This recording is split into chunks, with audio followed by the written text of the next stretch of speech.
Look at our streets. Look at our schools. We are watching the complete collapse of common sense.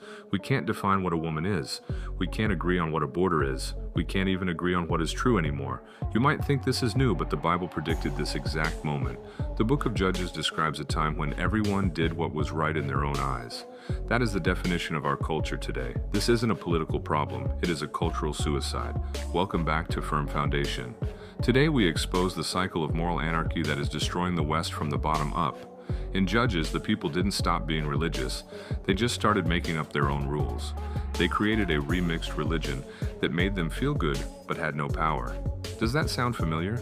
We live in a world of my truth. If it feels good, do it. If it identifies as right, it must be right. But Judges shows us the terrifying result of that mindset. When you remove absolute truth, you don't get freedom, you get chaos, you get a society where neighbors attack neighbors, and families fall apart because there is no common ground left to stand on. This chaos attacks your identity. Look at Gideon. He was a mighty warrior, but he was hiding in a hole, terrified, believing he was a nobody. Our culture is facing an identity crisis.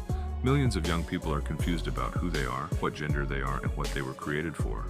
Why? Because when you disconnect from the Creator, you lose the manual for the creation. Gideon only found his strength when he stopped listening to his feelings and started listening to God's definition of him. The only way to fix our identity crisis is to go back to the manufacturer. Then you have Samson, a man with unlimited strength but zero self-control. He represents the modern man, physically strong, financially successful, but emotionally weak. He couldn't say no to his urges. Our culture celebrates freedom, but true freedom isn't doing whatever you want. True freedom is the power to do what is right.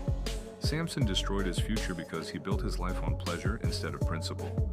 We are raising a generation of Samsons, powerful but undisciplined, and it is a ticking time bomb for society.